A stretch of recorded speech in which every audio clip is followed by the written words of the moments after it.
Sudah menjadi sunnatullah bahwa segala sesuatu dalam kehidupan ini selalu berpasangan. Ada hal yang baik dan ada pula hal buruk yang terjadi. Ada orang-orang yang hidupnya selalu diliputi dengan keberkahan dan kasih sayang Allah, namun di sisi lain ada orang-orang yang selalu hidup dalam kemurkaan dan dibenci Allah. Kebencian Allah pada dasarnya disebabkan oleh perilaku mereka juga. Lantas siapa saja golongan yang dibenci Allah? Tamak. Tamak merupakan salah satu sikap rakus yang sangat dilarang dalam ajaran Islam. Karena sifat tamak akan memberi dampak buruk bagi diri sendiri maupun orang lain.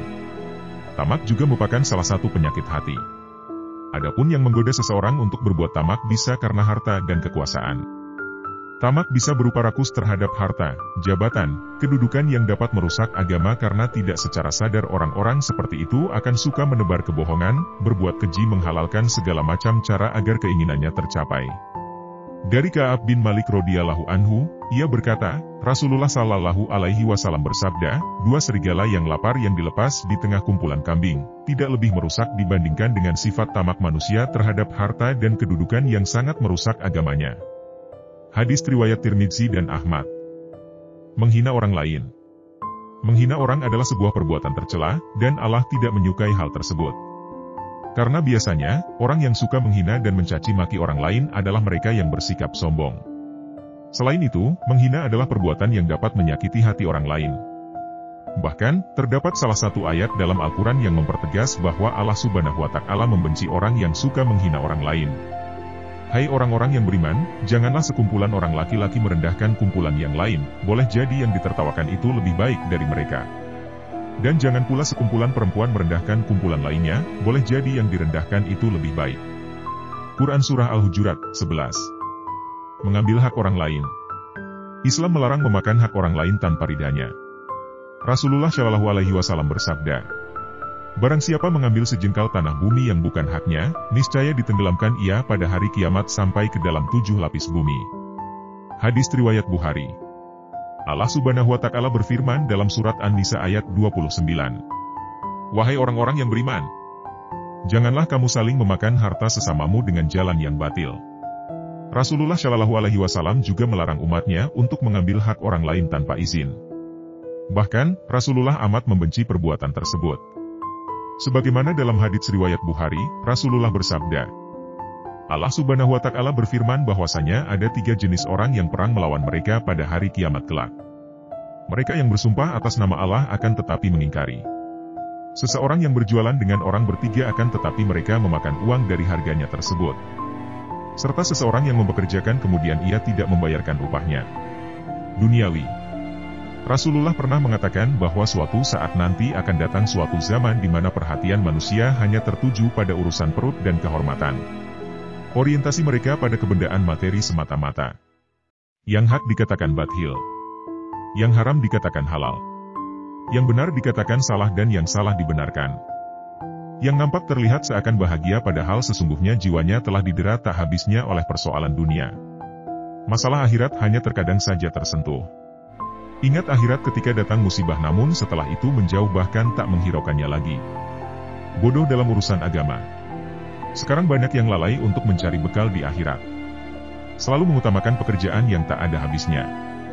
Rasulullah Shallallahu Alaihi Wasallam bersabda, Allah sangat membenci orang jadzari.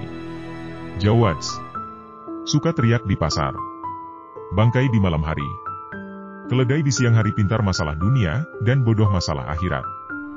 Karena itu, orang yang bodoh adalah orang yang tidak taat dalam menjalankan perintah Allah Subhanahu wa Ta'ala dan Rasul-Nya. Selama dia melakukan maksiat, maka ia bodoh.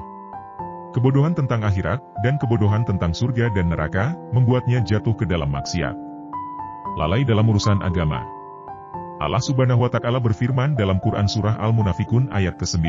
يا أيها الذين آمنوا لا تلهكم أموالكم ولا أولادكم عن ذكر الله ومن يفعل ذلك فأولئك هم الخاسرون.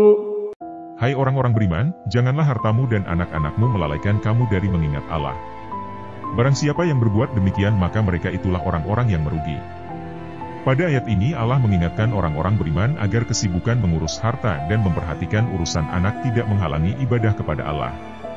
Wahai orang-orang yang beriman dimanapun berada, janganlah harta bendamu yang kamu cari dan anak-anakmu yang kamu sayangi, melalaikan kamu dari mengingat Allah, yakni sholat 5 waktu dan aturan-aturan Allah tentang bekerja, bermasyarakat, dan bernegara. Dan barang siapa berbuat demikian, melalaikan ibadah dan aturan Allah, maka mereka itulah orang-orang yang rugi. Karena kebutuhan rohaninya tidak terpenuhi dan hidupnya tidak seimbang. Selanjutnya pada ayat 10 menghimbau orang-orang beriman untuk memfungsikan harta dengan benar. وَأَنْفِقُوا مِمَّا رَزَقْنَاكُمْ مِنْ قَبْلِ أَنْ يَأْتِيَ أَحَدَكُمُ الْمَوْتُ فيقول رب لولا أخرتني إلى أجل قريب فأصدق وأكن من الصالحين. Dan infakkanlah sebagian dari apa yang telah kami berikan kepadamu untuk kepentingan duafa, fasilitas umum, dan fasilitas sosial sebelum kematian datang kepada salah seorang di antara kamu sehingga kamu tak sempat berinfak. Lalu dia berkata setelah kematian terjadi, menyesalinya, ya Tuhanku, sekiranya engkau berkenan menunda kematianku sedikit waktu lagi, maka aku dapat bersedekah dengan hartaku ini dan aku dengan demikian akan termasuk orang-orang yang soleh, karena menjadi dermawan. Itulah beberapa golongan yang dibenci oleh Allah. Semoga kita bukan salah satu bagian darinya.